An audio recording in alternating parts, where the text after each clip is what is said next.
இயக்குனர் N.K. மகாராஜன் அவர்களை வாழ்த்தழைக்கிறோம்.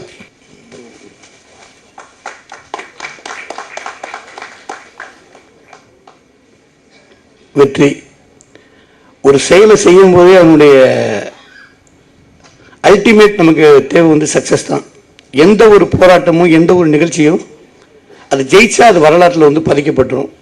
இப்போ பார்த்திபனை வந்து இந்த படத்துக்கு யாராவது கூப்பிடும்போதோ இந்த படத்தை பற்றி பேசும்போதோ இந்த வெற்றி பட இயக்குனர் போகிறாரு, இந்த வெற்றி படத்தோட நடிகர் போகிறாரு, இந்த வெற்றி படத்தினுடைய தயாரிப்பாளர் இவர் தான் சொல்லி இந்த படம் திரைக்கு வரும் முன்பே அது வெற்றி படமாக நிர்ணயிக்கப்பட்டு விட்டது.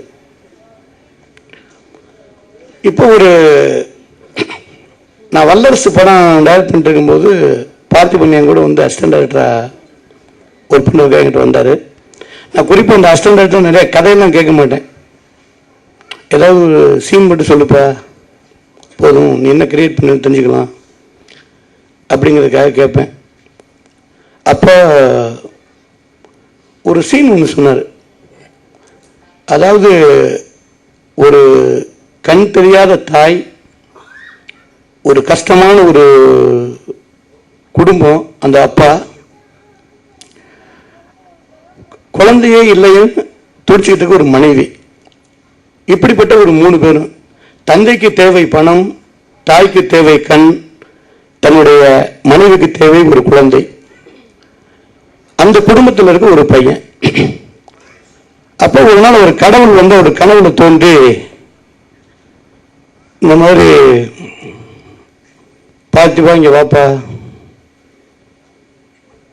நீ ரொம்ப நாளா கஷ்டப்படுற, நான் உன் கனவுல வந்துட்டேன், உன்னுடைய தேவையை சொல்லு, உனக்கு என்ன வேணும், ஆனா ஒரு வரம் தான் கேட்கணும், 2வது வரம் கேட்கக்கூடாது. அப்ப என்னடா அது, கண்டிப்பா இந்த உலகத்தில் வாழ்றதுக்கு பணம் தேவை. அம்மாவுக்கு நம்மளை பெற்று வளர்த்து தாளாட்டி பாராட்டி வளர்த்த அம்மாவுக்கு தன்னை எப்படியாவது பார்க்கணுங்கிற ஆசை ஒருபடும். ஆனா தன் மனைவி வெளியில போகும்போது குழந்தைகளேன்னு சொல்லி என்னை மலடின்னு எல்லாரும் சொல்றாங்க. அப்படி ஒவ்வொருத்தருடைய தன்னுடைய ஆசைகளை பதிவு பண்ணியிருக்காங்க. ராத்திரி பூரா யோசிச்சு பார்த்துட்டு எதனா கேட்கறது, அப்பா கேட்குற பணத்தை கேட்டா போச்சே, சரி அம்மாவை கண் மட்டும் கேட்டால் அப்பா ஆசை நிறைவேறாம போயுமே, சரி அப்பா அம்மா கூட வயசாச்சு, தன்னுடைய மனைவி சமூகத்துக்குள்ள போகும்போது நம்ம மனைவியை பற்றி யாராவது பேசுகிறாங்களேன்னு ஒரே குழப்பத்தில், சரி கடவுள் கொஞ்சம் 12 மணிக்கு தானே வருவார், கேட்கட்டு பார்க்கலான்ட்டு யோசிச்சுட்டு இருந்தா சொல்லிட்டு அந்த கடவுள் வந்தார். வந்த உடனே கடவுள்கிட்ட எப்போ நல்லா யோசிச்சிட்டியா வரத்தை கேளு அப்படின்னு கேட்டார். யோசித்த சாமி கொடுங்க. என்ன வரம் கேட்டாருன்னா, என்னுடைய மகன் தங்க தட்டுல சாப்பிடுறத என்னுடைய கண் தெரியாத அம்மா பார்க்கணும். இதுல 3மே கலந்துருச்சு. அதாவது மனைவிக்கு தேவையான குழந்தை எங்கே கிடைத்து விட்டது, தாய்க்கு தேவையான கண் இங்கே கிடைத்து விட்டது. தங்க தட்டுல சாப்பிடணும் பார்த்துக்கணும், இன்னைக்கு சில்வர் தட்டு சாப்பிட்டாலே பெரிய விஷயம். அப்ப தங்க தட்டிலே சாப்பிடணும் ஒரு மன்னர் ஸ்டேட்டஸ். அப்படி தன்னுடைய கதையை என்கிட்ட ஒரே ஒரு தடவை சொல்லித்தான் என்கிட்ட உதவி சேர்ந்தார். அப்ப நான் அப்பவே சொல்லி பார்த்துப்பா, எப்படி இருந்தாலும் உனக்கு நீ கொஞ்சம் கஷ்டப்பட்டு வந்தா கூட உனக்கு நல்ல கம்பெனி வரும், நீ கவலைப்படாத அப்படின்னு சொல்லிட்டு என்னோட நிறைய பணியாற்றினார்னு சொல்றத விட நிறைய பழகிய நாட்கள் இருக்கும். அவர் வேலூர்ல இருக்கிறதுனால நான் நிறைய பேரை வேலூர் மருத்துவமனைக்கு நான் அனுப்புவேன். அப்பெல்லாம் கூட இருந்து ஒரு உறவினர் போல அவங்களெல்லாம் பார்த்துக்குவாரு. நான் அவங்க வீட்டுக்கெல்லாம் அடிக்கடி செஞ்சிருக்கேன். மனதாக நான் வேண்டிக்கிறேன், பார்த்திபன் டைரக்டர் ஆகணும், வெற்றி தோல்வி தான் அடுத்த பக்கம் அப்படின்னு சொல்லி அவருக்கு உறுதுணையா சந்தோஷா சார் தான் வந்து என்கிட்ட வந்து அவர் அறிமுகப்படுத்தி வச்சவர். அப்ப ஒரு குடும்ப நண்பர் போல அவர் பழகிட்டு இருந்தாரு. படம் எடுக்கணும்னு சொல்லி என்கிட்ட இருக்க எல்லா அசிஸ்டன்ட்டுமே நான் வந்து ரொம்ப ஃப்ரெண்ட்லியாக வச்சுக்கிறேன். என்கிட்ட 15 பேர் இருந்தாங்க. பாம்பேக்கு போனாலும் ஒன்னாத்தையும் ஃப்ளைட்டில் போவோம். ஹிந்தி படம் டைரக்ட் பண்ணியிருக்கேன், எல்லா படம் பண்ணாலுமே அவங்களுக்கெல்லாம் வந்து ஒரு அசிஸ்டன்ட் டைரக்டர் விட மாட்டேன். அவங்களாம் ஃப்ரெண்ட்ஸ். என்ன அசிஸ்டன்ட் டைரக்டர் நாளைக்கு டைரக்ட் பண்ணிட்டு நம்ம ஈக்குவல் ஸ்டேட்டஸ். அப்புறம் இந்த டைரக்டர்ல மட்டும் பாகுபாடே கிடையாது. படம் வெற்றி என்ன டிசைட் பண்ணுதோ அதுதான். முதல் நாள் தோத்துட்டானு அவுட், அவ்வளோ முடிஞ்சு போச்சு. அதனால எல்லா டைரக்டருமே திறமையானவங்க தான். அந்த கதையை தேர்வு செய்வதில் தான் அந்த பங்கு மாறி போகுது. நடிகர்லாம் வந்து ஒரே நடிகர் தான், ஒரே நடிப்பு தான். நீங்கள் 10 படத்தை ஒன்றா ஓட்டி பார்த்தீங்கன்னா ஒன்று மாதிரி தான் தெரியும். அப்போ அந்த கதையை தேர்வு செய்யும் போது நம்ம ரொம்ப கவனமாக தேர்வு செய்யணும். எனக்கு நிறைய அனுபவங்கள் நடிகர்களுக்காக சில நேரத்தில் ஆஞ்சநேயான்னு ஒரு படம் எடுக்கிறது வாழ்க்கையில் பெரிய அனுபவம் எனக்கு எல்லாமே ஒரு அனுபவம் தான். அதை பார்த்து கொண்டு சொல்லுவேன், பார்த்திபா நீ எடுக்கிற படம் எப்படி இருக்கணும்னா உங்களுடைய தயாரிப்பாளருக்கு ஒரு பெரிய அனுபவத்தை கொடுக்கணும். இந்த அனுபவத்துக்கு ஒரு சின்ன விஷயம், எல்லாருமே தன்னுடைய முந்தைய அனுபவத்தை மட்டும் வச்சுக்கிறாங்க. நான் ஒரு 50 வருஷத்துக்கு நடந்து யாருமே நினைக்க மாட்டான். இப்போ ஒரு 6 மாசத்துக்கு முன்னாலேயோ ஒரு 3 மாசத்துக்கு முன்னாலேயோ என்ன நடந்ததோ அதான் கேட்பான்.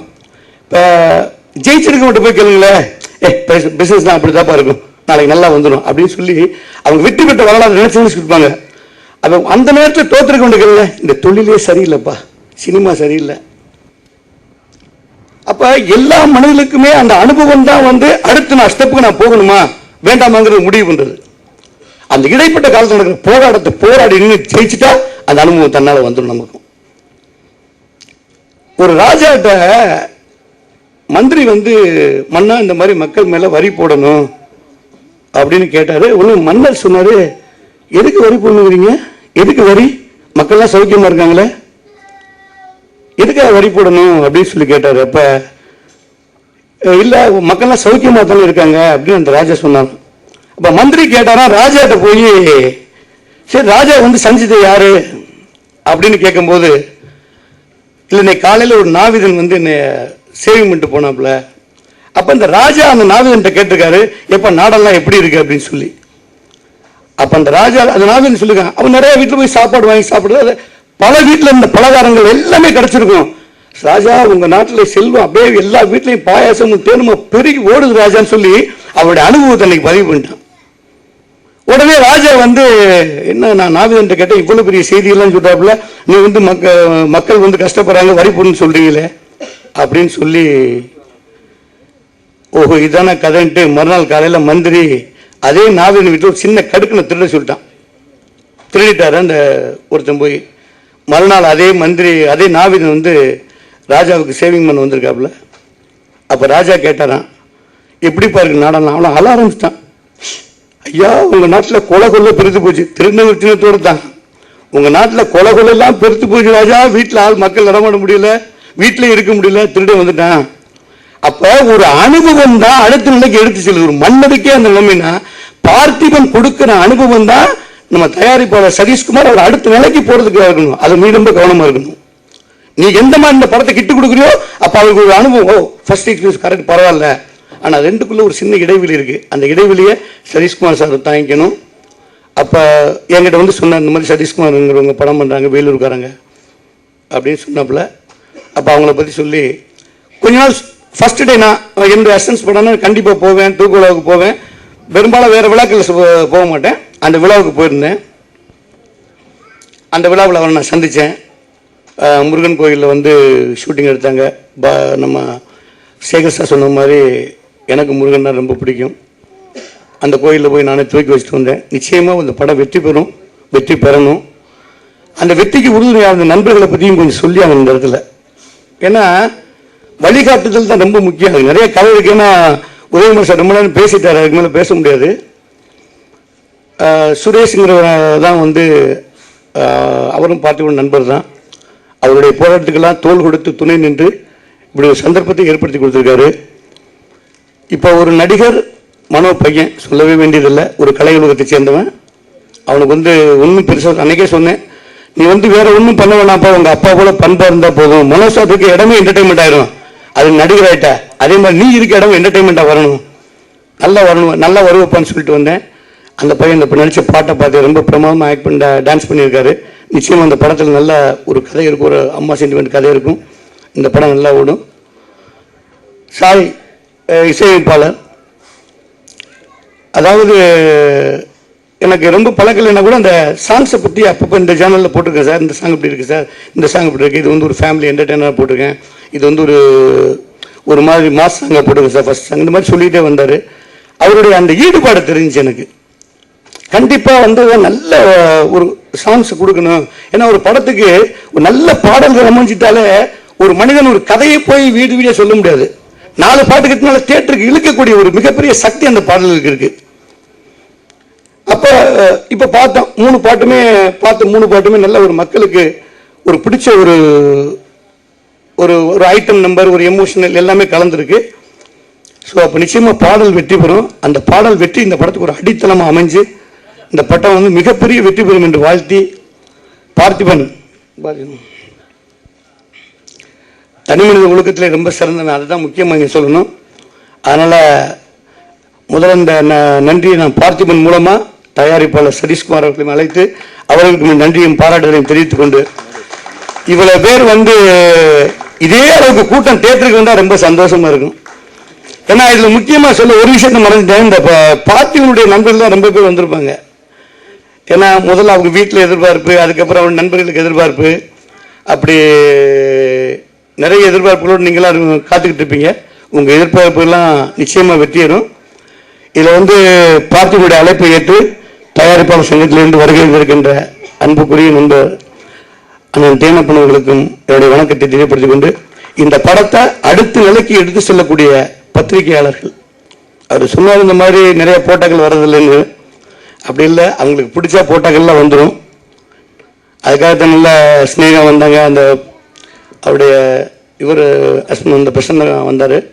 நிச்சயமாக இந்த படத்தை ஒரு அடுத்த நிலைமைக்கு கொண்டு போய் ஒரு புது கலைஞனை வரவேற்கும் விதமாக உங்களுடைய பப்ளிசிட்டி இருந்தால் அது ரொம்ப நிச்சயமாக பார்ட்டிக்கிட்ட நன்றியோடு இருப்பார். அது பார்த்திபன்ட்டு நான் சொல்லியிருக்கேன், என்றைக்குமே நன்றி மறக்கக்கூடாது. ஒரு வாழ்வியோட மிகப்பெரிய தத்துவமே இவ்வளோ அடங்கியிருக்கு. நன்றி மறக்கக்கூடாது. என் நன்றி கொண்டாருக்கும் ஓய்வுண்டாம் ஓய்வில்லை, செய் நன்றி கொண்ட மறக்குன்னு சொல்லியிருக்காரு வள்ளுவர் பெருந்தகை. அதுபோல் வாழ்நாள் முழுவதும் நன்றியோடு இருக்கணும். அந்த தயாரிப்பாளருக்கும் உன்னோட பணிபுரிந்த எல்லாரையும் அன்போடு அரவணைச்சு போனேன்னா நிச்சயமாக உனக்கு வெற்றி கிடைக்கும். அந்த வெற்றி விழாவில் நானும் வந்து பங்கேற்று உங்களோடு சேர்ந்து அந்த விழாவில் பங்கேற்று இந்த வெற்றி விழாவை சிறப்பாக நடத்துவோம் என்று கூறிக்கொண்டு வாய்ப்புக்கு நன்றி பாராட்டி விடைபெறுகின்றேன். நன்றி, வணக்கம். Thank you sir. பாடலாசிரியர் அண்ணாமலை அவர்களை பேச அழைக்கிறோம். அனைவருக்கும் வணக்கம். இந்த படத்தில் மொத்தம் 6 பாடல்கள். கவிஞர் முத்துக்குமார், நான், கண்ணன், பாரதகுமார் ஆகிய கவிஞர்கள் எழுதியிருக்கிறோம். இயக்குனர் சாய்க்கு வந்து இது 3வது படம். ஏற்கனவே அவரது 2 படங்களில் நான் வந்து ஒரு 4-5 பாடல்கள் எழுதியிருக்கிறேன். ஸ்ரீ சாய்வி இசையமைப்பாளர். நான் பழகிய வரையில் அவருடைய இசையை கேட்ட வரையில் மிகப்பெரிய ஒரு இசையமைப்பாளராக வருவார் என்பது என்னுடைய தீர்க்க தரிசனம். அவருடைய டியூன்லாம் கேட்டாலே ரொம்ப நல்லா, ரொம்ப கமர்ஷியலாக டியூன் போடக்கூடியவர். அப்படி வர வேண்டும் என்றால் என்னவென்றால் ஒரு நல்ல படம் அமைய வேண்டும். இந்த வெற்றி படம் அந்த படமாக இருக்கும் என்று நான் நம்புகிறேன். பாடலாசிரியர்